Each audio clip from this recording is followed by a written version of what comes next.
Pera lá, deixa eu só ver aqui que eu acho que alguém tá entrando.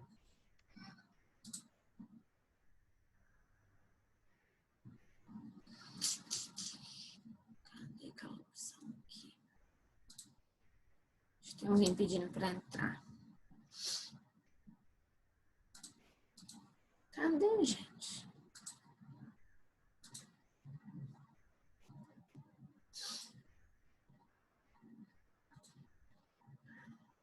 Esse era o...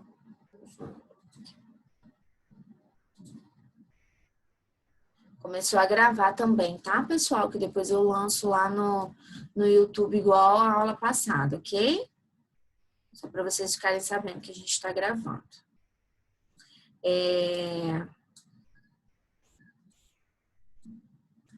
Então, gente, deixa eu voltar aqui. Opa. Então, a nota da nossa C1, o questionário ainda está lá no AVA, ainda está aberto. Se não me engano, o questionário está aberto até sexta-feira. Lembrando que esse questionário aqui, gente, não é o questionário de presença, tá? Toda aula tem um questionário de presença que vocês têm que preencher no AVA. Esse questionário aqui é o questionário de nota, tá lá? Questionário C1. Ele é o questionário que vale nota, tá bom? É diferente, ele é um questionário um pouco maior, tem perguntas abertas, pouca coisa maior, mas tem perguntas abertas também, tá? Além disso, a análise funcional, que vocês vão fazer essas alterações que eu combinei aqui com vocês, tá? Quais são essas alterações para quem entrou agora? Vocês vão me enviar isso num arquivo, né? Um arquivo de Word, de PDF, porque essa análise funcional, ela vai repor a nota da avaliação individual. Então, a gente não vai ficar esperando a aula voltar mais para fazer a avaliação individual que estava prevista. A gente precisa fechar a nossa nota de C1 até o mais tardar final da semana que vem, tá bom? Então, a nota da avaliação individual, que valeria 5 pontos a presencial, ela vai ser transferida para essa atividade de análise funcional, tá bom? Então, vocês vão melhorar essa análise funcional trazendo justificativas conceituais, fazendo citações diretas ou indiretas através dos textos que a gente está usando na disciplina, tá? Dos textos da unidade 1. Se quiser usar outro texto que vocês conheçam, que tenha ajudado vocês, fica à vontade, tá bom? E aí faz a capa no modelo de ABNT, lança a análise funcional de vocês e faz as justificativas conceituais, tá? Dentro dessa análise funcional mesmo, certo? Vocês vão me mandar essa análise funcional, esse arquivo, até o mais tardar a próxima segunda-feira. Dessa vez eu não vou poder adiar mais, tá, gente? Eu acho que, considerando que a análise funcional já está feita, é um tempo bom, né, interessante para vocês fazerem essas pequenas alterações. Não vou poder alterar muito mais essa data, porque eu preciso fechar na nota de vocês, né? A gente precisa fechar os conceitos do C1, tá bom? Certo? Alguma dúvida a respeito? Alguém quer falar alguma coisa? Tudo tranquilo?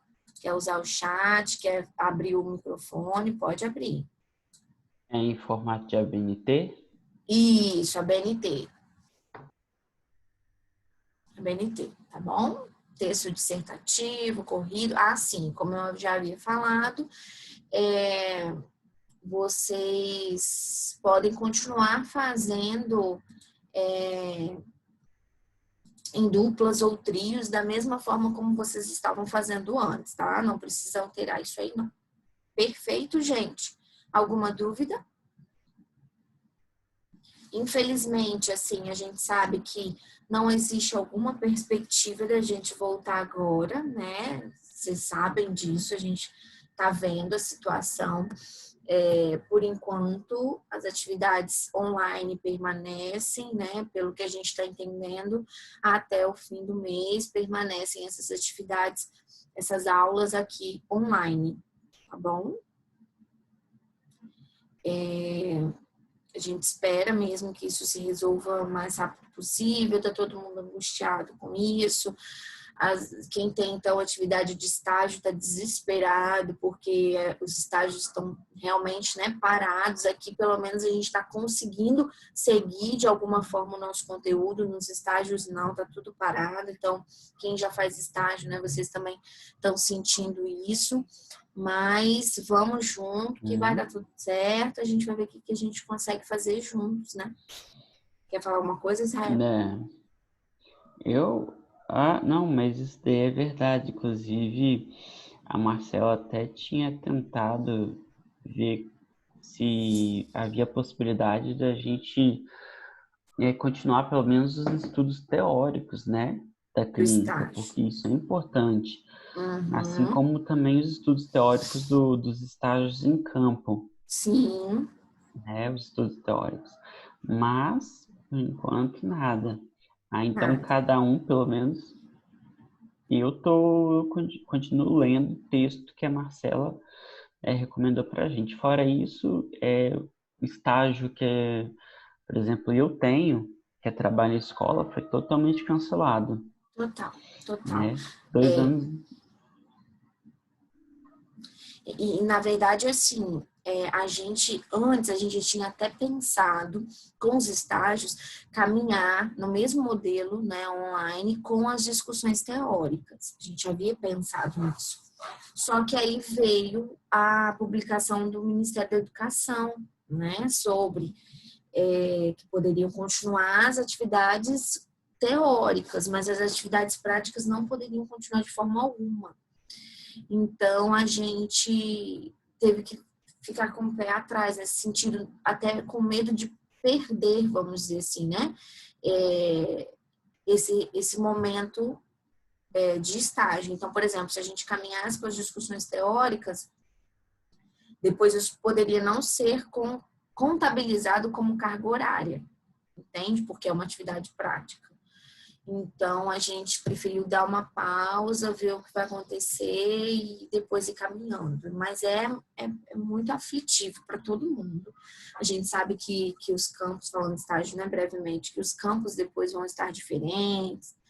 Então, a gente vai encontrar uma realidade totalmente diferente quando a gente voltar, assim, né? A gente está tentando manter o mínimo de normalidade, assim, dentro das disciplinas conceituais, mas a gente sabe que o todo vai mudar muito, né? E aí a gente precisa, a nossa fala, assim, que a gente tem que, no máximo que a gente puder, se fortalecer enquanto grupo, apoiar um ao outro. Se vocês conhecem algum colega da sala que não está participando aqui das aulas, né, das discussões, por questão de internet, por alguma dificuldade, sinaliza para a gente, manda para mim, né, manda para o Marcelo. Está todo mundo fazendo uma força-tarefa muito grande para que todos os alunos tenham acesso a esse material, né, essas atividades. Alguns alunos que têm dificuldade de internet, a gente transforma esse vídeo todo em áudio somente para essa pessoa conseguir escutar o áudio, e aí a gente manda o slide por e-mail para a pessoa, porque às vezes a pessoa tem uma internet que não consegue abrir o vídeo, né, lá do YouTube, dependendo do tamanho. Então, assim, a gente quer fazer o máximo possível para que vocês se sintam acolhidos, né? Para que a gente também se sinta acolhido entre a gente e que a gente evite menos problemas futuros, o máximo que a gente puder evitar, né? De problemas depois é melhor para a gente. Assim, a gente está trabalhando mesmo numa redução de danos, né? A gente avalia os danos e aí qual vai ser o menor, o mal menor, o dano menor, e a gente vai fazendo essa redução juntos, ok? Tá? Então, fiquem à vontade para trazer para mim problemas, situações que a gente está aí para resolver junto mesmo, tá? Ok, gente? Vocês dão um okzinho aí no chat. Então, vamos voltar aqui nos nossos slides.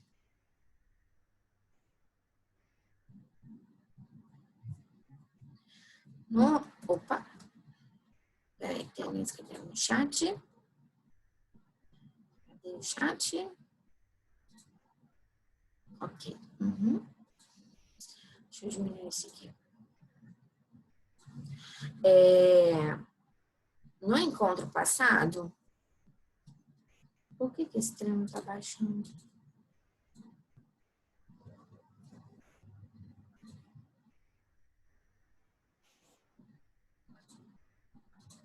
No encontro passado, a gente começou a trabalhar, né, os dois textos aí iniciais da unidade 2. Os dois textos, eles vão falar sobre a clínica, mais falando na perspectiva do comportamento verbal, né, como a gente falou, que é a nossa principal forma de acesso ao nosso cliente. E aí a gente foi evoluindo, foi trazendo os conceitos de comportamento verbal, e a gente falou o que eu gostaria, né, de rever aqui. A gente falou a questão do conceito de audiência, principalmente para a gente relembrar aí juntos o que ele fala de audiência não punitiva, que é o papel do terapeuta se construir enquanto audiência não punitiva, né? Essa relação de audiência, a relação entre falante e ouvinte, ela é sempre construída, como a gente deu alguns exemplos na aula passada, né?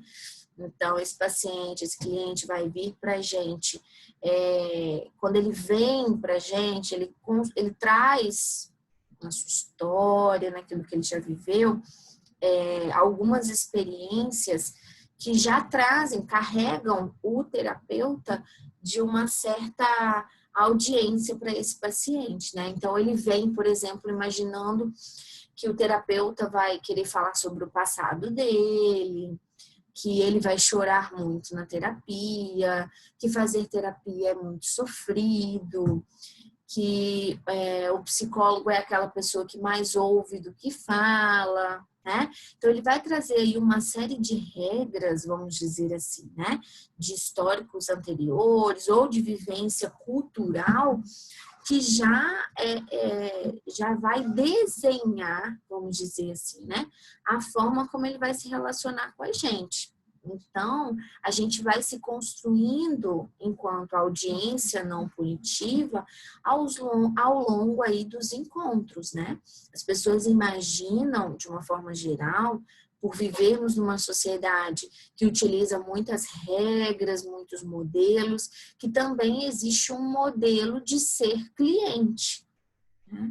E aí ele traz isso para a clínica, ele fica o tempo todo ali tentando entender com a gente qual é o modelo de ser cliente, né? É por isso que no início ele emite tantos mandos disfarçados, né?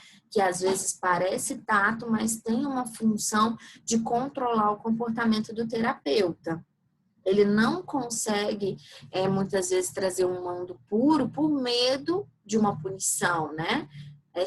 Talvez esse terapeuta ainda não construiu enquanto uma audiência não punitiva, então o paciente fica o tempo todo imaginando que, se eu falo dessa forma, se eu digo isso, ou se eu ajo de tal forma, pode vir uma possibilidade de punição. Então, o paciente ainda mantém essa relação com a gente, muitas vezes no início. E a gente precisa entender também, enquanto princípio de comportamento, existe equivalência de estímulos, né? Então, eu, enquanto terapeuta, eu posso, vamos dizer assim, disparar, né?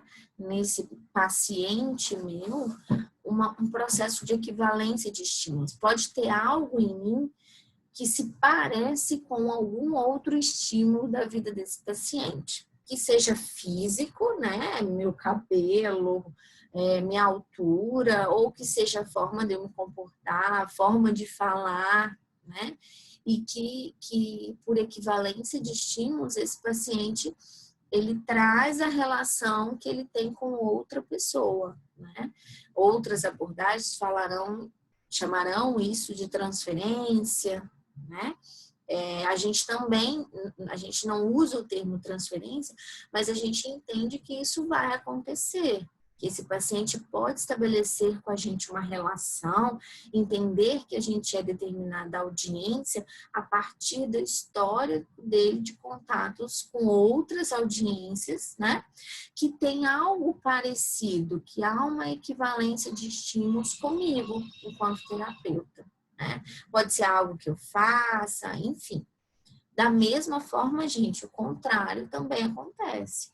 Esse paciente pode vir para a clínica e a gente pode fazer uma equivalência de estímulos, né? A gente pode olhar para esse paciente e disparar, vamos dizer assim, na gente, né? A construção de uma relação através do controle de audiências passadas.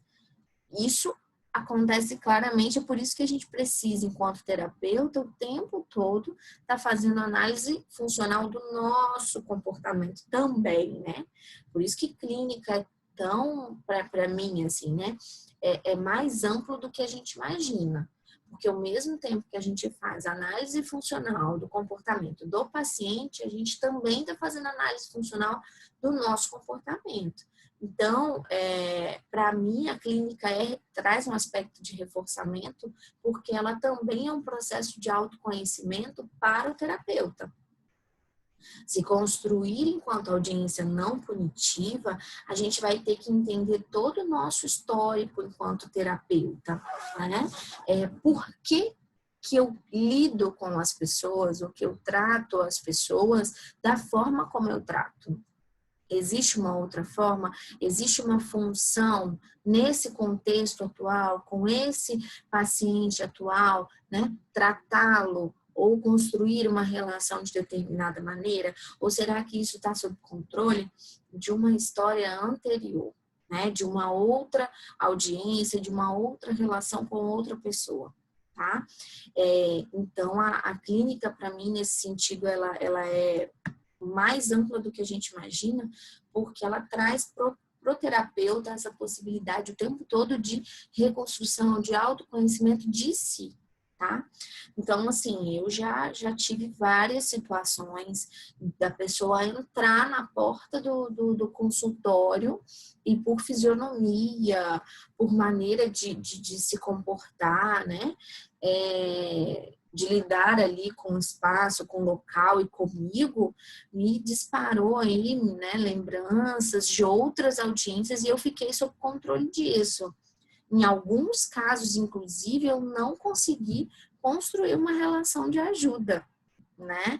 E eu precisei passar esse paciente para outros colegas, porque disparava em mim uma série de sentimentos, de pensamentos, né? E controlava o meu comportamento com aquele paciente estava sob controle de um histórico com outra pessoa. Mas era um histórico, era uma equivalência de estímulos tão forte, vamos dizer assim, né? Havia tantos detalhes iguais entre as duas pessoas que imediatamente eu fazia essa equivalência e eu ficava sob controle dessa história individual. E aí o terapeuta entra a questão ética aí, né? O terapeuta ele precisa ter esse cuidado de olhar isso e de entender, opa, aqui eu não vou conseguir construir uma relação de ajuda, eu não vou conseguir ser uma audiência não punitiva, porque eu estou sob controle de outras relações.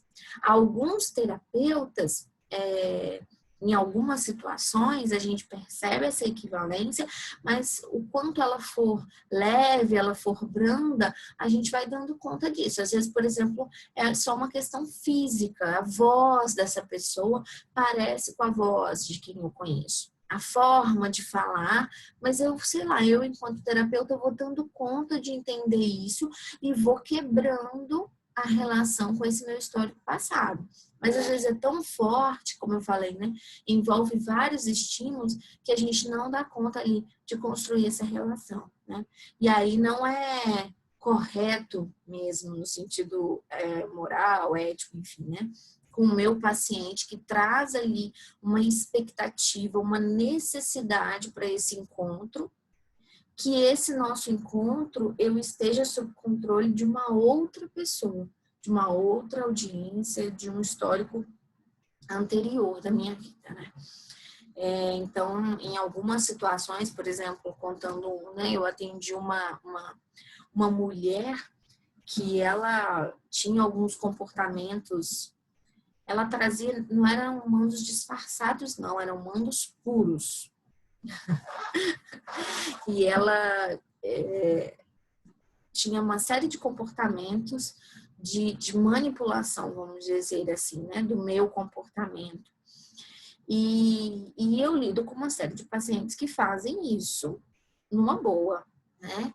Mas com ela tinha uma equivalência de estímulos, ela tinha uma série de comportamentos, a maneira como ela tentava, né, manipular, como ela falava isso, como ela se comportava, me lembrava uma gestora que eu tinha tido anteriormente, que eu tive muito problema, que eu sofri assédio, né, moral no ambiente de trabalho por conta dessa gestora, por parte dessa gestora.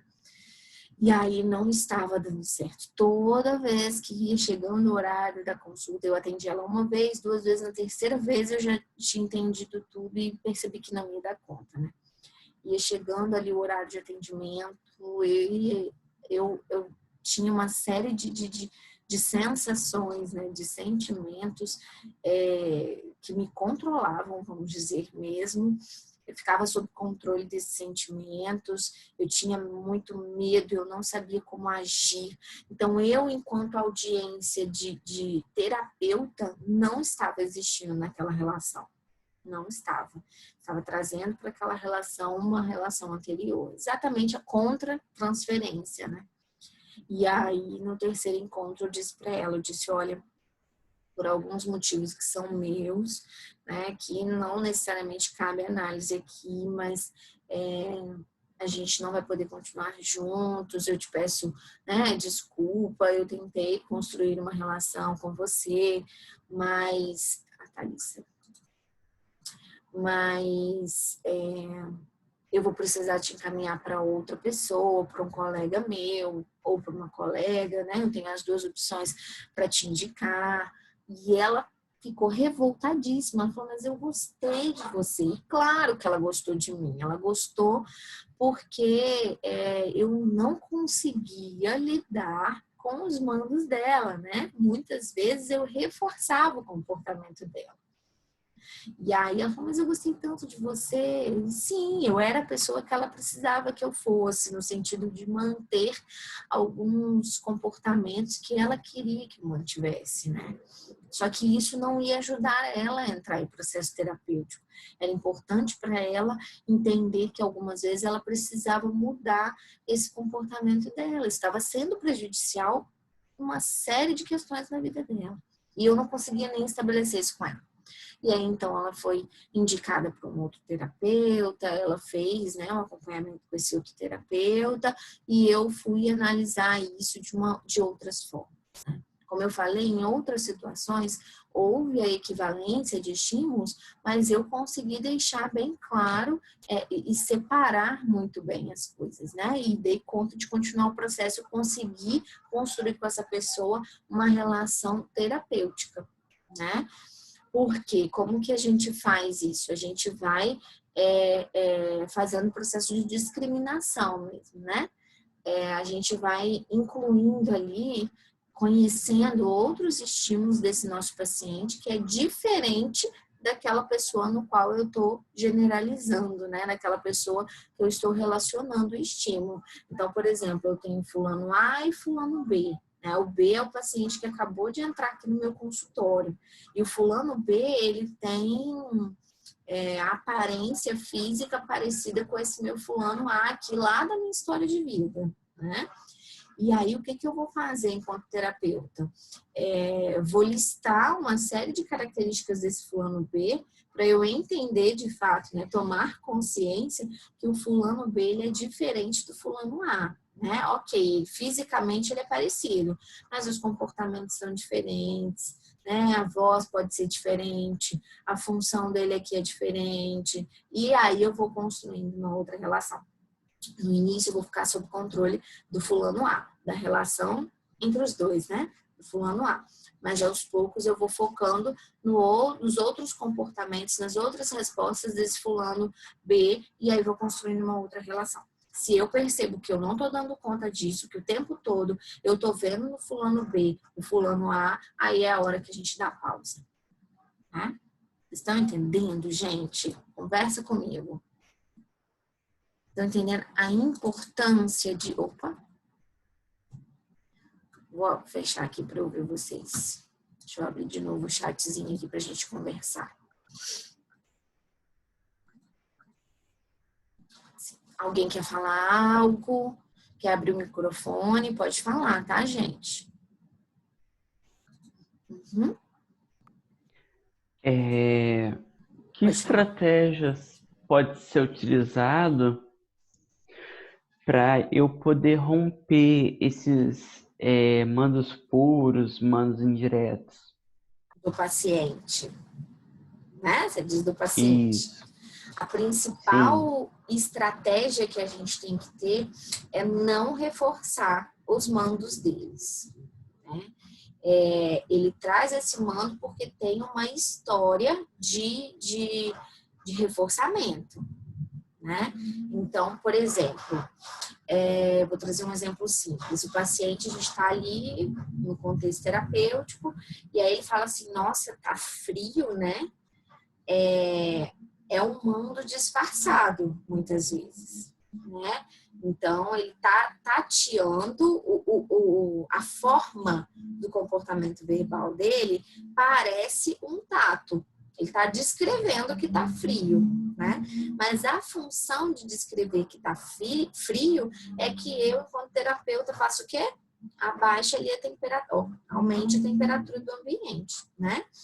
Então, se eu percebo que essa pessoa tem que ter uma relação diferente com isso, quando ela emitir um mando disfarçado, eu vou responder como se fosse um tato puro, né? Que seria, vamos ver, a topografia. Então, nossa, tá frio aqui, né? Ah, não tô sentindo não. Eu me descrevi. E aí a gente fica ali esperando. E aí ela vai emitir outros mandos disfarçados, que às vezes não é vocal, ela vai se cobrir, ficar encolhida, né? E aí, em algum momento, depois que eu percebo que ela não, se eu percebo que a pessoa não está dando conta de emitir o mando puro, eu paro ali o que a gente vai conversando e aí vamos trabalhar. Olha só, você fez uma descrição que está com frio. Você quer que abaixe a temperatura do ar? É isso? Ou aumente, né? Aumente a temperatura do ar. Essa é a função de você falar que você está com frio? Sim. Não, mas se para você tiver bom, né? Às vezes a pessoa fala isso, não, mas se para você tiver bom assim, pode deixar, eu me encolho aqui. E aí a gente vai falar, não, mas vamos lá, vamos conversar, né? Se você está com frio, eu posso aumentar a temperatura do ar. Posso. Quando você descreve só que está frio, fica parecendo só que você está descrevendo como você está se sentindo, né? Então, talvez se você quer alcançar que eu mude o ar, será que existe uma outra forma de você falar isso? Joga para a pessoa. Não, no início a gente não dá o modelo, a gente joga para ela a reflexão, né? Ela vai falar, eu poderia falar, nossa, eu tô com frio, abaixa a temperatura, aumenta a temperatura do ar. E a gente vai dizer, ó, aí a gente vai fazer o reforço diferencial. O mínimo que ela conseguir fazer diferente do mando disfarçado, a gente vai reforçar. O mais próximo possível de um mando puro, a gente vai fazendo reforçamento diferencial. Perfeito, ótimo. E aí a gente vai mostrar para ela, gente, o tempo todo aquilo que a FAP vai falar, né? A relação desse comportamento que está aqui na clínica, na minha relação com ela, com a vida dela. Então, a gente vai perguntar, você acha que isso acontece em outros momentos da sua vida? Em outros momentos da sua vida, com a função de mudar algo, você descreve como você está sentindo ou o que você está vendo? Às vezes ela vai dizer, não. Você pode até passar uma atividade. Dá uma olhada em casa, no seu dia a dia, se você acha que você faz isso em algum outro momento. Traz para ela essa reflexão. Faz sentido para você, Israel? Então, a gente vai se pegando a esses pequenos mandos disfarçados, vamos dizer assim, né? E a gente vai desmistificando isso com o paciente. Isso é conteúdo para a gente trabalhar na clínica. Se ela traz um presente, por exemplo, né? Qual é a função? É claro que, enquanto eu não percebo que houve a construção de uma relação para eu poder falar isso com ela, trabalhar isso com ela, né? Eu percebo que ela ainda está cheia de dedos, eu percebo que ela ainda tem dificuldade de entrar ali nas histórias de contingência dela, né? Não é interessante fazer essas intervenções, tá? Porque eu ainda estou me construindo enquanto audiência não punitiva. Então, no início, é aquilo que eu falei, muitas vezes no início a gente vai reforçar inadequado, tá? Mesmo que a gente sabe que para a vida dela aquilo vai trazer uma série de prejuízos, mas para eu conseguir chegar a construir com ela o entendimento de que aquilo é prejudicial, eu preciso que ela continue na terapia. Então, se é na primeira consulta que ela vira e fala, nossa, tá frio aqui, né? E aí eu vou dizer, você quer que aumente a temperatura do ar? Ah, sim. Aí eu vou lá e aumento. Nesse momento eu estou reforçando esse comportamento dela de, ao invés de emitir um mando puro, ela está emitindo um mando disfarçado. Mas eu reforcei, eu fiz aquilo que ela esperava, né, que fosse feito, que ela precisava que fosse feito. Tá? Porque no início a gente ainda não tem uma relação suficiente para que para a gente conseguir explicar, né, construir com ela o entendimento da função daquele comportamento dela. Deu para você entender? Acho que deu para todo mundo entender. Vocês estão conseguindo entender? Depende sempre de qual momento da terapia a gente está, né? Se a gente já conseguiu conhecer o máximo da história de contingências desse paciente, tá? Para a gente conseguir fazer boas intervenções e para a gente conseguir exemplificar isso para o paciente, entende? A gente, peraí que eu vou ler aqui, tá, pessoal?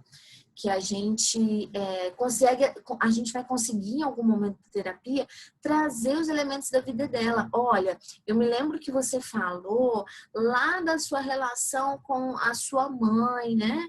Ou com seu pai, enfim, que muitas vezes você não consegue dizer para eles o que você quer, e aí você acaba emitindo uma resposta de choro, de dizer que você está triste. E aí, será que tem a função só de descrever que você está triste? Ou será que é a forma que você tem lá com os seus pais de alcançar um objetivo necessário a você? Né? O tempo todo, gente, a gente precisa trabalhar com o cliente que essas relações que a gente está fazendo, esses entendimentos, não são julgamentos de bom e mal. Isso é desde o primeiro encontro. Desde o primeiro encontro, a gente precisa, para construir-se enquanto audiência punitiva, dizer para ela, olha, aqui não há julgamento do seu comportamento como bom ou mal. Para que a gente consiga construir a liberdade de dizer, olha, minha função é que você aumente a temperatura do ar. A função desse comportamento é aumentar a temperatura do ar. Mas hoje eu não tenho repertório para fazer isso. Então, eu falo que eu estou com frio para tentar controlar o seu comportamento. Não que isso seja pensado, de caso pensado, o paciente vai entendendo isso com a gente, né? Mas é a forma como ela aprendeu a alcançar, vamos dizer assim, aqueles objetivos necessários a ela, tá? Entendeu, Israel? Deixa eu ver aqui. Sim, tudo ok. A Vitória não está sofrendo. Uhul. Eu sou uma fada. Qual foi a função, hein, Vitória? De me chamar de fada, hein? Qual a função, gente, Vitória? Foi só um tato puro, Vitória? Mas pode deixar, Vitória, que eu vou continuar fazendo assim, tá? O texto até fala sobre não reforçar esse comportamento ligando como se fosse um tato. Uhum. Reforçar a sua força de... Isso aí, Silvani, ela tá reforçando para que eu continue sendo uma professora assim. Né? Pode deixar, Vitória. E aí a gente vai se construindo enquanto audiência não punitiva, tá bom? Sua forma de ensino, entendi, pessoal. Certo? Deu para entender? Aí ele vai falar dessa relação não punitiva, né? Que é isso que é construir aí o vínculo terapêutico. Vocês já tiveram, gente, alguém assim na vida de vocês? Vamos fazer aí uma análise, né? Das nossas contingências e tudo mais. Vocês já encontraram alguém, já construíram uma relação com alguém que você pode falar aquilo que você tem vontade de falar? Não precisa responder quem, mas pensa aí. Você tem alguém hoje na sua vida que você possa entender, que você entende que essa pessoa é uma audiência não punitiva? Talvez a pessoa ela não seja uma audiência não punitiva para tudo, né? Então, por exemplo, uma mãe, ela pode se construir enquanto audiência não punitiva para assuntos relacionados ao trabalho, a vida familiar, a relação com os amigos, mas ela tem dificuldade de ser uma audiência não punitiva para o assunto, né, o tema de relacionamento amoroso, né? Mas ela é uma audiência não punitiva para outros temas. Então, eu discrimino que eu posso conversar abertamente com a minha mãe sobre assuntos tais. Para isso, ela é uma audiência não punitiva. Tá? Mas, para o assunto relacionamentos amorosos, não. Ela não é uma audiência não punitiva. A função do terapeuta é ser audiência não punitiva para todos os aspectos, todos os temas da vida do paciente, né? Mas no nosso dia a dia, das nossas relações culturais, familiares, pessoais, enfim, às vezes é difícil encontrar alguém que seja uma audiência não punitiva para todos os aspectos da nossa vida. Tá? Até porque, de alguma forma, para outra pessoa existe uma função, existe uma relação estar comigo, né? E aí, de certa forma, ela também quer ali modelar o meu comportamento de estar com ela de determinada forma. Então, ela é audiência não punitiva até um certo ponto. Mas, enquanto terapeuta, o objetivo é que a gente seja no todo, tá? Certo, gente? Assim, por que eu tô perguntando isso para vocês? Lembrei aqui. Por que eu tô perguntando para você resgatar isso? Para a gente relacionar o sentimento.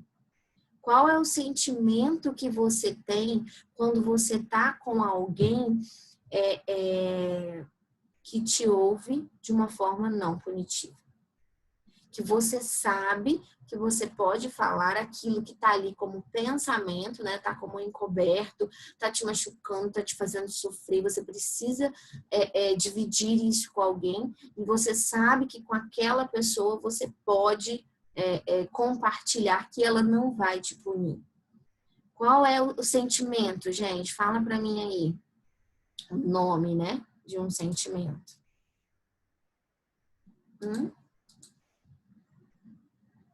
Libertador.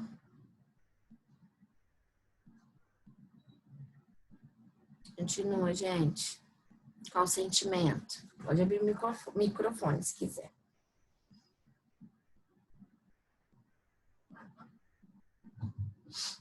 Confortante.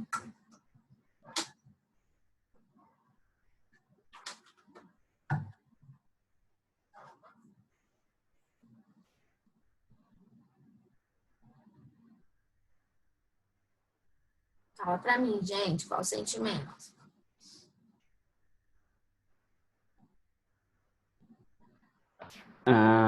Desangustiante, né?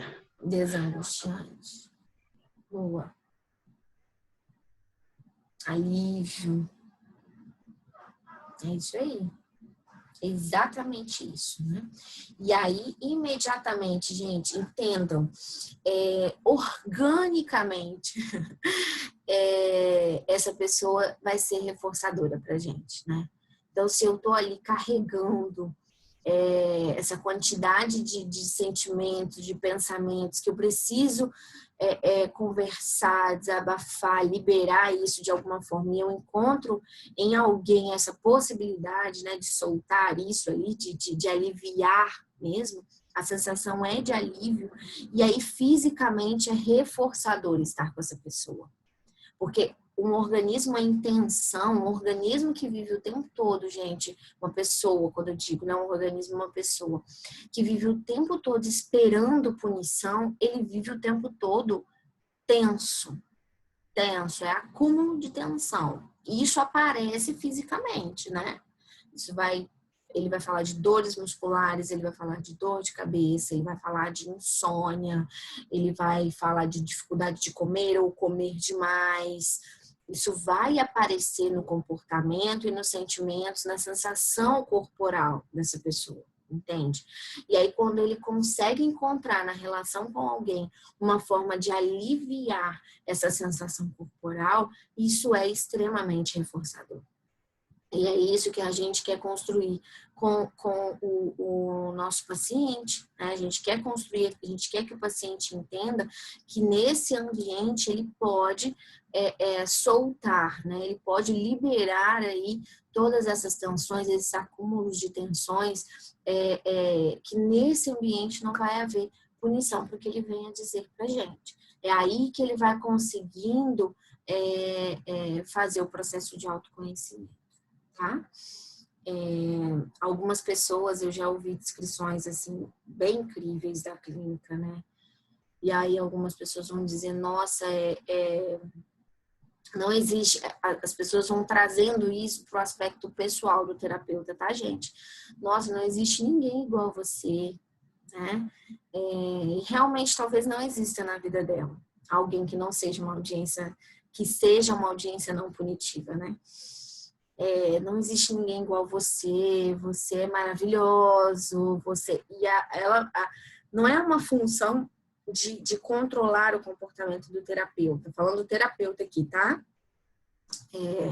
Às vezes é realmente um tato do tipo, olha, eu consigo me abrir com você e me sentir bem. E aí isso vai reforçando o nosso comportamento imediatamente, né, enquanto terapeuta, e a gente vai trazendo isso para análise junto com a pessoa. Estou tocando nesse assunto porque um outro cuidado que a gente precisa entender, até para a gente se construir como audiência não punitiva, são os sentimentos. Qual é a equivalência de estímulos que essa pessoa, esse cliente está fazendo com você, tá? É muito comum, gente, é muito comum começar a construir uma relação terapêutica. O paciente entende que nós realmente somos uma audiência não punitiva e ele relaciona essa relação reforçadora com outro tipo de relação reforçadora, né?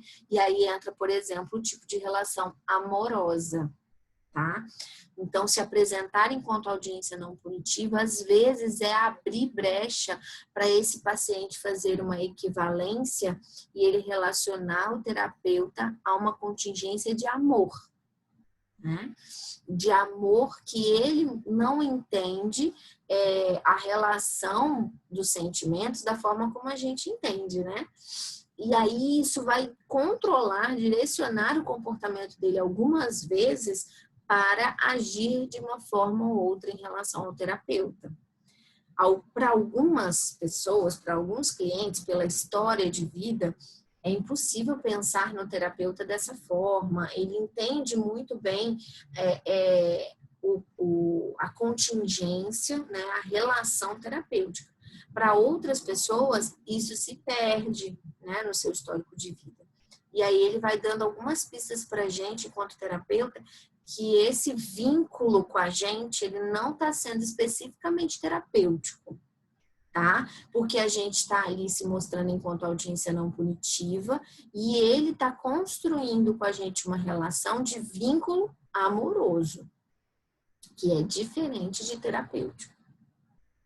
Já se imaginaram numa situação assim, gente? Tem alguém no chat aqui falando. Opa! Silvani, exatamente, opa. Você percebe que ser uma audiência não punitiva é reforçador para ele, né? E aí ele está relacionando com outro tipo de audiência. Deve, com certeza, subir todos os alertas, né? E aí a gente precisa fazer análise funcional do nosso comportamento também, porque talvez algo que a gente esteja fazendo está sinalizando isso para o paciente, né? Algo além de ser uma audiência não punitiva, né? Fisicamente, uma resposta ou outra pode estar gerando nesse paciente esse entendimento, né? Se não, a gente precisa trabalhar com esse paciente, conversar. Quando eu falo precisa trabalhar, a gente precisa conversar. Isso precisa ser assunto da nossa conversa, do nosso diálogo, da nossa análise ali, né, junto com o paciente, tá? Já aconteceu comigo, sim, mais de uma vez, não só com a figura masculina, né? Porque eu digo isso porque às vezes alguns colegas falam assim, algumas colegas, né? Eu só vou atender mulheres, porque isso não vai acontecer. Ou homens falam, não, eu só atendo homens, né? Mas o contrário também existe. E pode acontecer de uma mulher, e já aconteceu comigo, né? De uma mulher estabelecer essa relação e de homem também, de começar a estabelecer, tá, gente? E aí a gente vai ter que, essa pessoa precisa entender aquilo que a gente estava falando aqui, de equivalência de estímulos, né? Ela precisa entender e a gente precisa conversar com ela sobre o que é um vínculo terapêutico, o que é um vínculo amoroso, quais são os objetivos dessa relação terapêutica e quais são os objetivos da outra relação. E, principalmente, a gente precisa mostrar para ela por que ela está se sentindo dessa forma e que ela está entendendo dessa forma, sabe? Eu me lembro que em uma dessas situações que aconteceu comigo, a mulher falou comigo, eu não consigo parar de pensar em você. Ela falou isso para mim. Não consigo parar de pensar em você, eu penso em você dia e noite, e penso em você de diferentes formas e tudo mais. E aí eu fui trabalhar com ela, conversar com ela, por que isso está acontecendo? Ela não está errada de sentir isso. Ela sente isso porque a gente está se construindo enquanto relação terapêutica, vínculo, né, de audiência não punitiva. Está sendo reforçador para ela, de alguma forma, estar comigo. Só que a resposta, o tipo de relação que a gente vai criar, não é especificamente essa. Talvez, gente, porque ela nunca construiu uma relação na vida, né? Que houvesse uma audiência não punitiva e que não fosse pelo vínculo de uma relação amorosa. Nesse caso dessa paciente, por exemplo, ela entendeu claramente isso, que todas as pessoas que se demonstraram de algum momento, de alguma forma, não punitivas para ela, foram pessoas que ela construiu um vínculo amoroso. E aí ela fazia essa equivalência aí, né? Então, se eu também estava, em certa parte, sendo uma audiência não punitiva, então, logo, né, estávamos construindo uma relação amorosa. E aí a gente vai entender que não é bem assim, né? O mundo, infelizmente, não tem outras pessoas construindo audiências não punitivas, tá? E aí ela foi entendendo isso claramente, isso foi importante para a demanda que ela havia trazido, que tinha uma relação com os seus relacionamentos amorosos, né? Afetivos, amorosos, e a gente conseguiu construir um vínculo terapêutico, né? Ela ficou, de certa forma, envergonhada em relação àquilo e a gente foi analisar também esse sentimento de vergonha, de entender, né, ali a inadequação do que ela estava sentindo, mas aí, mais uma vez, eu fui agir enquanto audiência não punitiva. Só que para isso, para a gente conseguir resgatar esse vínculo que estava indo para um lado e trazer ele para o outro, a gente tem que sentir isso bem no início, tá, gente? Às vezes, no início do nosso percurso enquanto terapeuta, a gente não consegue entender isso logo de início. né? E aí a gente comete alguns erros e vai caminhando até que a pessoa não consegue mais construir com a gente um outro vínculo que não seja terapêutico, tá? E aí é a hora que a gente vai cessar ali a terapia, a relação com aquela pessoa, e ela vai precisar continuar com outro terapeuta, tá? E a gente precisa também, gente, analisar as nossas questões, né? Eu sei que é reforçador você ouvir de alguém o quanto você é maravilhoso, o quanto você é atencioso, o quanto você é reforçador para ela. Isso reforça a minha maneira de estar com ela, né? Mas eu também preciso entender quais são as operações estabelecedoras que estão ocorrendo aqui na minha vida, qual a equivalência de estímulo eu estou fazendo, que eu posso relacionar essa pessoa a um outro vínculo que não seja terapêutico. Se eu só percebo isso quando eu já construí um vínculo amoroso, aí é a hora que a gente para, né? Conheço casos que isso aconteceu, não comigo não, tá, gente? Mas conheço casos que isso aconteceu claramente, e aí foi finalizado, né? Pararam de fazer o atendimento, cada um seguiu no seu caminho, e houve situações que pararam de fazer o atendimento e se relacionaram amorosamente, mas não terapeuticamente, né? São relações distintas. Entendem, gente? Estão aí? Vocês estão aí me ouvindo? Ai, gente, é muito estranho. E quando se faz necessário, né, por parte do paciente, está tendo esses sentimentos assim, né, pelo profissional, e em seu repertório enquanto social, né, ela não saber descrever, né, em forma de tato o que ela está sentindo, né, fica aparente, né, em questão de mando disfarçado e tal, mas em relação ao tato, ao próprio sentimento, ela não sabe descrever. Aí pode-se fazer necessária a utilização dessa abertura para poder estar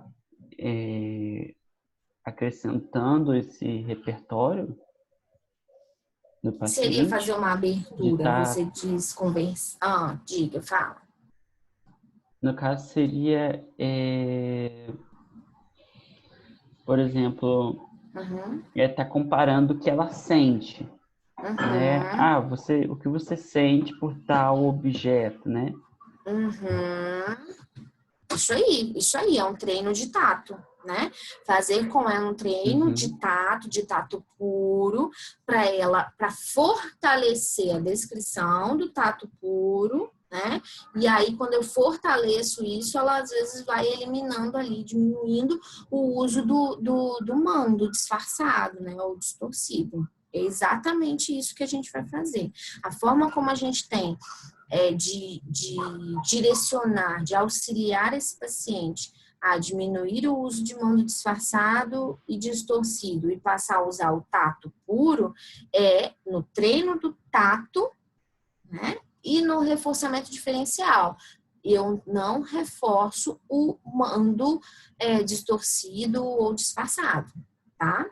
E se eu já tenho uma relação de ajuda com ela, eu vou descrever, a gente vai descrever juntos quais as consequências da emissão desse mando, tá? Passando aqui, vou até passar aqui para o slide que fala de mando aqui, né?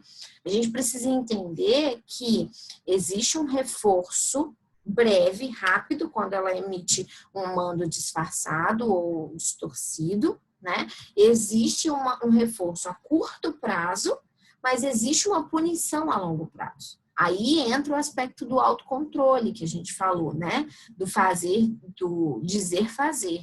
Então, essa pessoa, ela precisa entender que ela precisa dizer, ela precisa entender na clínica que quando ela emite um mando disfarçado, ela consegue, por exemplo, que eu abaixe a temperatura do ar, aumente, a temperatura do ar para ela. Ela alcançou um reforçamento aqui a curto prazo, né? Que era a função de emitir um mando disfarçado dela. Só que, ao mesmo tempo, essa resposta ela tem uma resposta a longo prazo.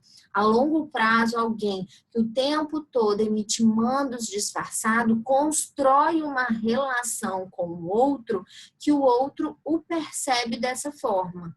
Além do mais, você pode encontrar pessoas na sua vida que não vão reforçar o mando disfarçado, que não vão entender aquilo como um mando disfarçado e vão responder como se fosse um tato. Como eu falei lá do treino, né? Que a gente faria, sim, tá frio. Uhum, verdade, tá frio. Né? Isso, para uma temperatura de sala, é algo que não vai trazer tanta repercussão para a vida dela. Mas quando eu falo do ambiente profissional, do ambiente familiar, né? Algo que tem uma proporção maior na vida dela, fazer um mando disfarçado que o outro entende só como um tato, pode trazer um prejuízo muito grande para ela. Né? Pode ser algo que vai levar a perder o emprego, quebrar, vamos dizer assim, né? A relação com alguém do seu ambiente familiar, sem dizer que as pessoas, quando vão percebendo que alguém emite o tempo todo mando disfarçado, qual o rótulo que essa pessoa vai ganhar, gente? Qual rótulo vamos dar a uma pessoa que a gente percebe que o tempo todo utiliza mando disfarçado? Qual rótulo?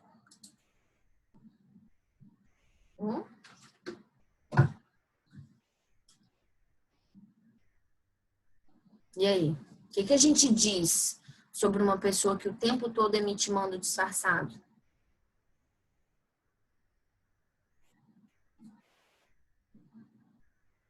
Cadê Israel?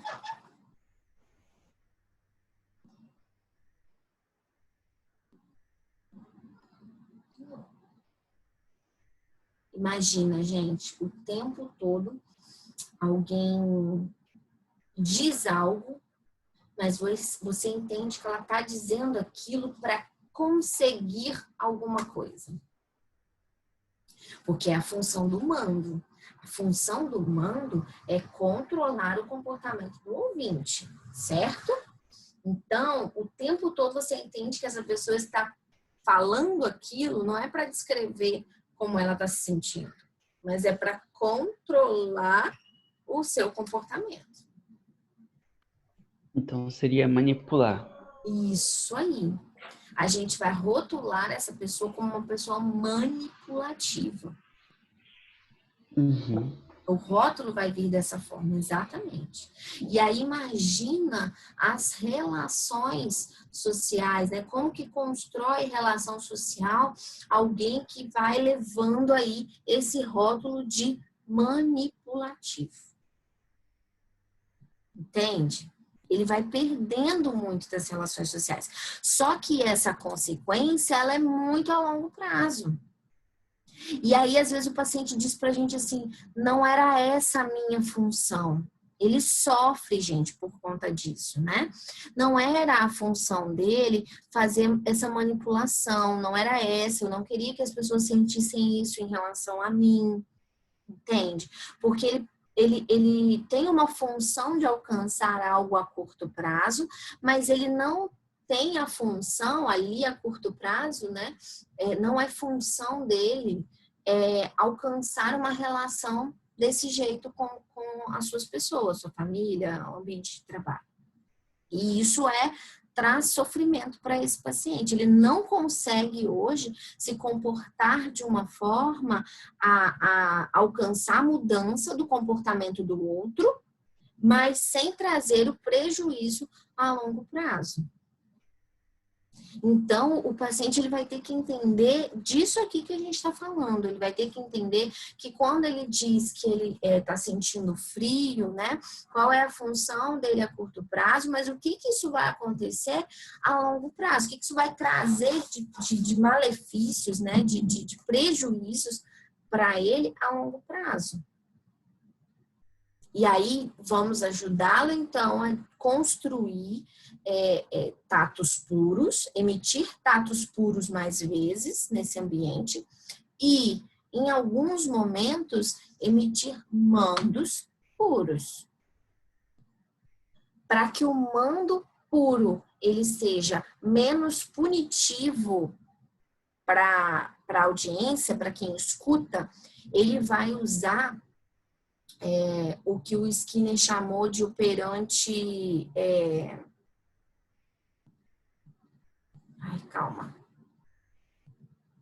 autocrítico, né? O Skinner ele vai falar de um tipo de operante verbal mais à frente que se chama autocrítico. Autocrítico tá falando da topografia, né? É quando eu transformo o meu mando puro numa forma mais delicada, vamos dizer assim, de fazê-lo, mais educado, vamos dizer assim, né? Com a minha audiência.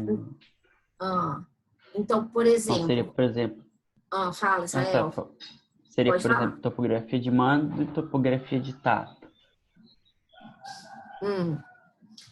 O paciente, ele precisa... Seria Então, o paciente, ele precisa entender que esse mando que ele está fazendo disfarçado aqui, ele pode fazer esse mando de uma forma pura. Ele pode fazer esse mando de uma forma pura, e aí ele vai alcançar ali a consequência a curto prazo, né, que é o objetivo dele, e que para ele fazer esse mando puro de uma forma com que ele mantenha, vamos dizer assim, o comportamento dessa pessoa, desse ouvinte, que não seja punitivo para esse ouvinte ouvir esse mando puro, ele vai usar os autocríticos. Então, por exemplo, qual seria uma outra forma de fazer com que o terapeuta aumente a temperatura do ar-condicionado?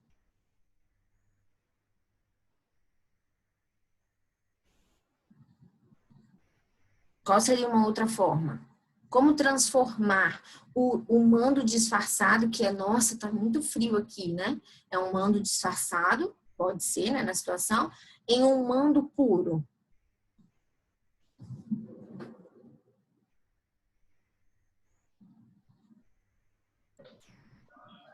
E aí, gente? Eu acho que como a Nicole disse ali, né? Oi? A pessoa pedindo.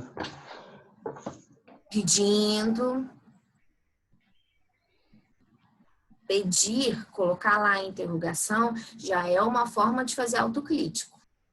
Algumas pessoas, quando elas falam de emitir mando puro, o entendimento, a construção delas de mando puro é abaixa a temperatura. Essa é a descrição. Ficaria um pouco grosseiro dessa forma, né? Isso aí, isso. Para quem escuta, então, né, para o ouvinte, soa como grosseiro.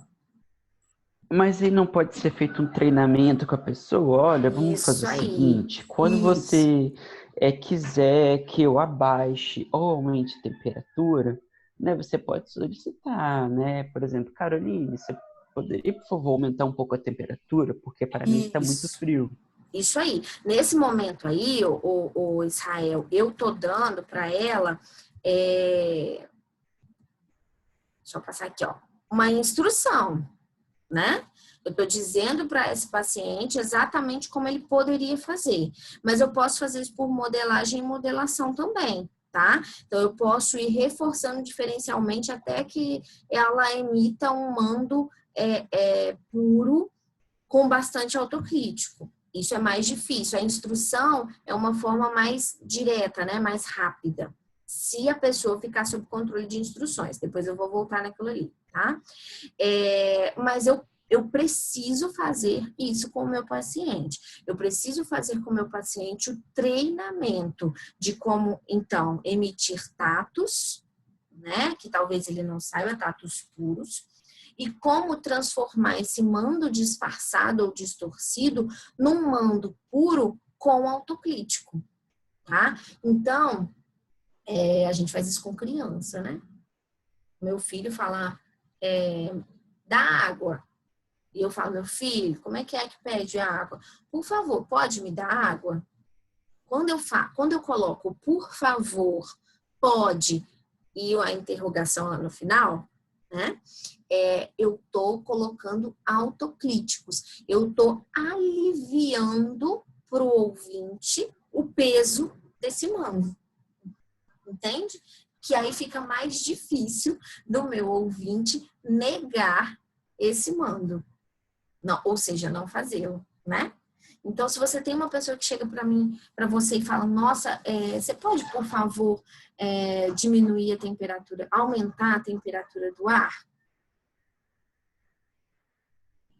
Então, olha, você inseriu ali o autocrítico, você pode, por favor, né, diminuir a temperatura do ar? Algumas pessoas vão além, elas explicam o porquê, né? Porque eu estou sentindo frio, e aí vai ficar mais agradável para mim. Talvez isso não seja necessário, depende da audiência, né? Mas só o fato de você incluir ali o autocrítico pode, por favor, né, diminuir. Esse mando, ele se torna puro agora, tá? Mas ele se torna menos difícil de ser ouvido por parte do nosso ouvinte. Entende? E a gente também, na clínica, a gente precisa vigiar, ter vigilância com o nosso comportamento como terapeuta, né? Se eu vou emitir um mando com o meu paciente, eu preciso emitir um mando puro, mas um mando com uso de autocríticos.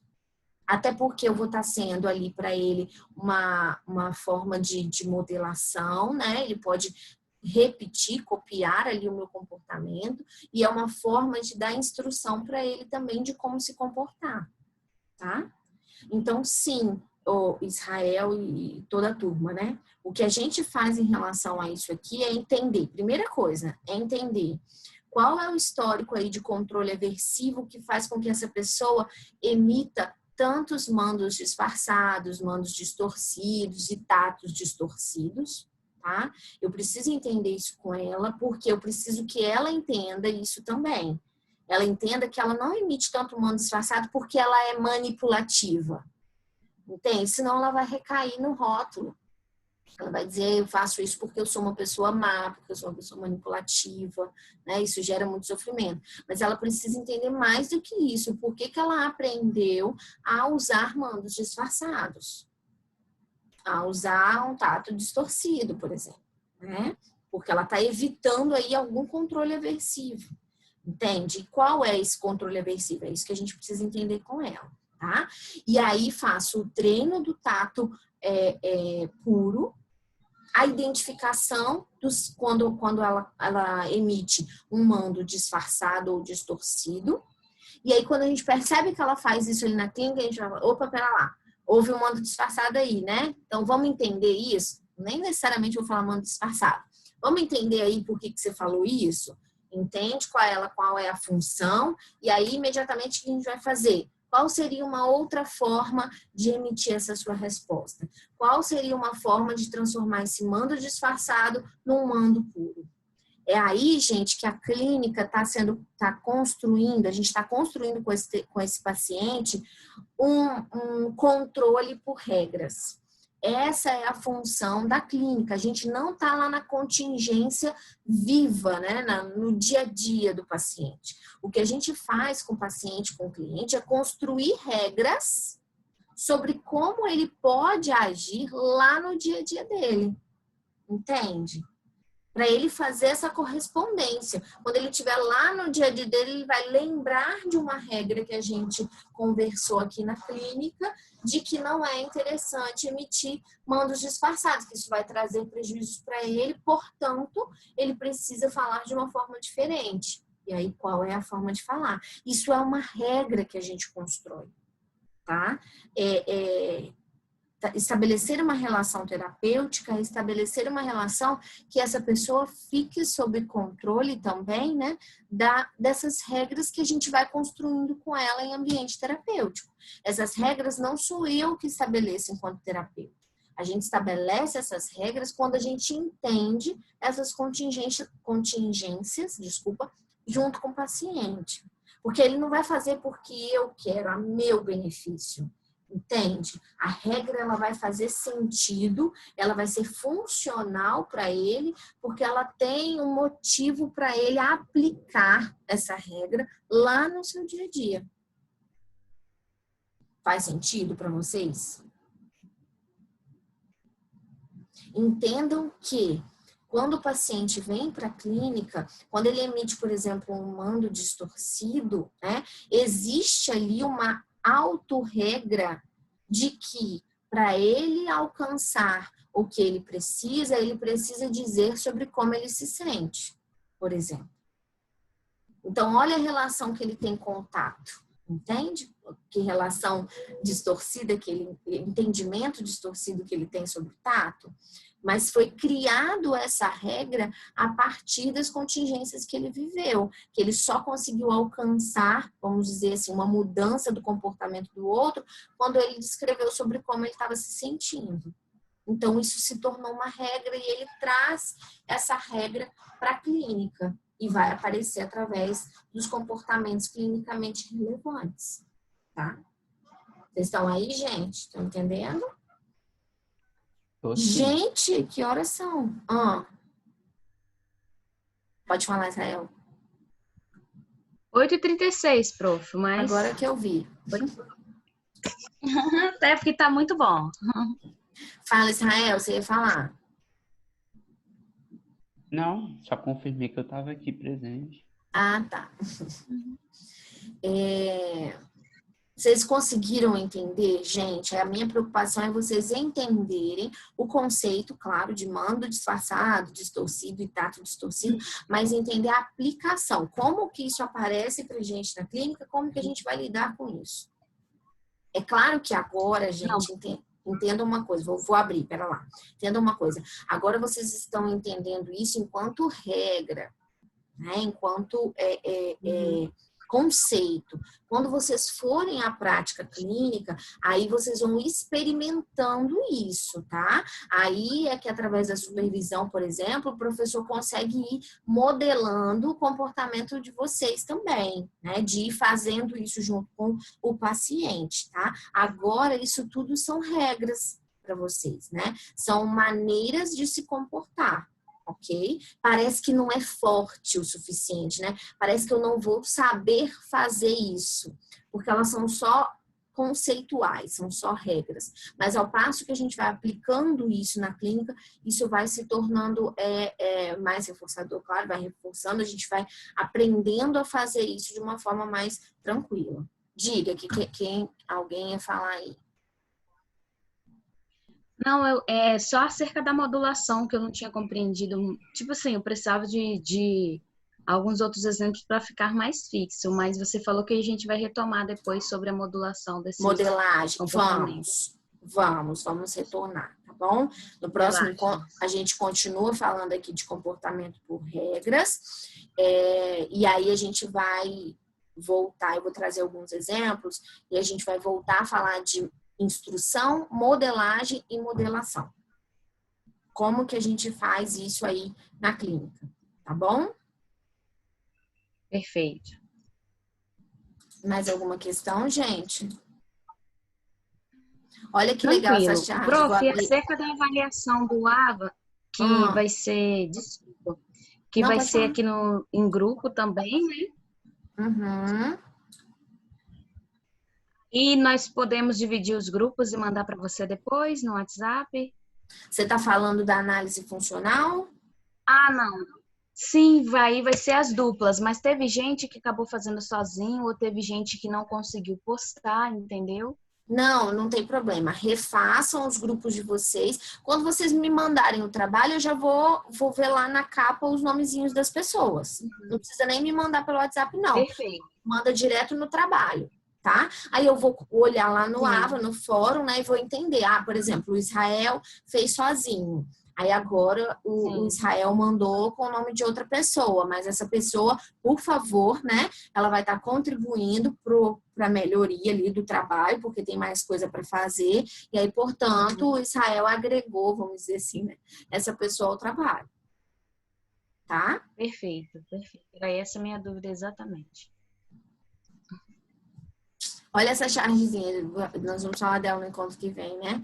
Aí vem o paciente, eu vim tratar esse problema, né? E aí esse é o sintoma. A gente fala para ele, né? E o problema? E aí ele começa a falar e ele vai entendendo que por trás daquilo que ele está falando tem muito mais coisa, né? Imagina só, o paciente chega e diz para a gente na clínica que veio porque está se sentindo depressivo.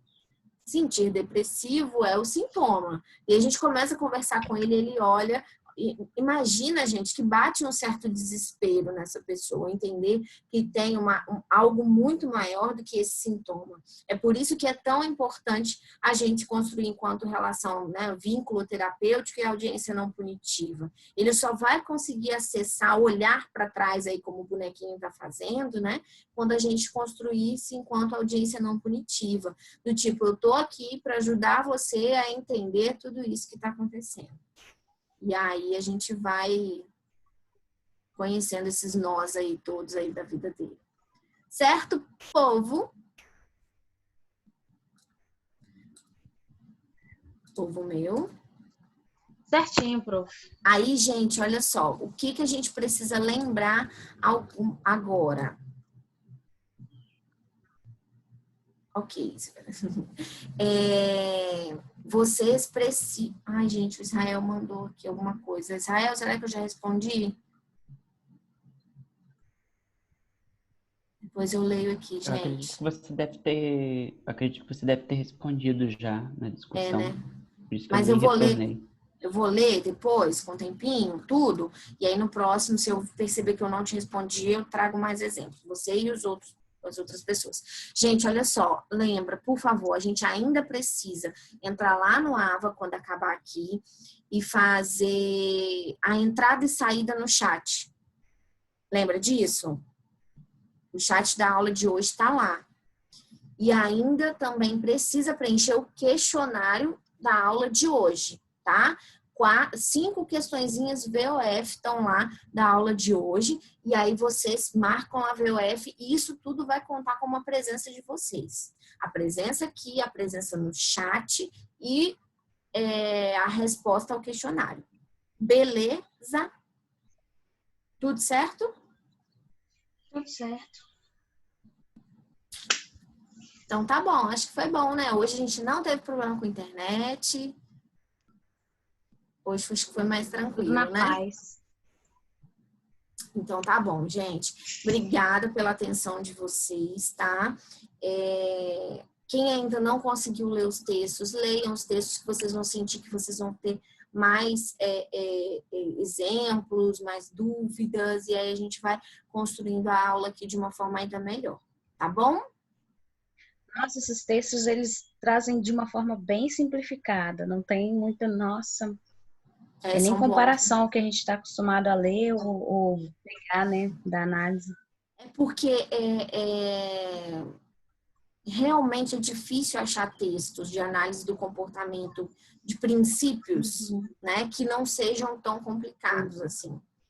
E às vezes os exemplos que são trazidos lá nos textos de princípios são exemplos que não necessariamente despertam na gente curiosidade por conta da psicologia. Quando chega aqui, que a gente está falando de clínica e tudo mais, né? Tem esse aspecto da psicologia que chama mais a atenção da gente. Então, parece que fica mais fácil de ver o conteúdo, até de entender os conceitos, porque se torna mais interessante para a gente, porque são exemplos voltados à psicologia, entende? Eu entendo um pouco dessa forma também. Certo? Show de bola. Certinho, prof. Gente, obrigada. Tá? Ó, a aula, assim como a outra, vou postar lá no YouTube e lanço o link lá no AVA, tá bom? Professora, aqui no AVA tem 2 questionários, um avaliativo C1 e um dia 8/4. Aí esse daqui é da aula de hoje? É também, da aula da semana passada e da aula de hoje. Você já respondeu? Você já havia respondido? Ah, tá bom, não. Então responde. Não, eu não tinha respondido, não. Responde. Tá bom, então. Tá bom? Entendi. É porque como a gente continuou o texto da aula passada, eu ampliei o questionário da semana passada para a aula de hoje também, entendeu? Como presença. Entendeu? Obrigada, tá, gente? Ó, beijos para vocês, boa semana e até semana que vem, tá bom? E por Até favor, semana que vem, então. fiquem em casa, tá? Evitem sair, saiam o Professora, mínimo possível. Diga. aqui no meu tá aparecendo o questionário da aula da semana passada e o questionário avaliativo. Ainda não tá aparecendo o questionário da aula De... de hoje. Uhum. Você preencheu o questionário da aula da semana passada? É porque eu até expliquei Ainda que. não. Então, preenche esse. Porque aí vai contar para mim o seu Tá. preenchimento de hoje. O que eu estava explicando para o Israel? O conteúdo da semana passada, a gente continuou o conteúdo hoje. Então, a única coisa que eu tenho que fazer é ampliar o nome desse questionário. Mas é o questionário da aula passada e da aula de hoje, entendeu? Ah, tá bom. Mas Tá vai bom? ficar só até as 9h30 de hoje? Não, eu vou ampliar. Na verdade, já ampliei. Porque agora ele está contando como questionário dessa aula de hoje, entendeu? Ah, tá. É Tá? porque ele tá disponível, ele tá falando que tá disponível até Até oito hoje, e às meia, 9h30 da nove e manhã. meia. Eu vou ampliar, tá bom?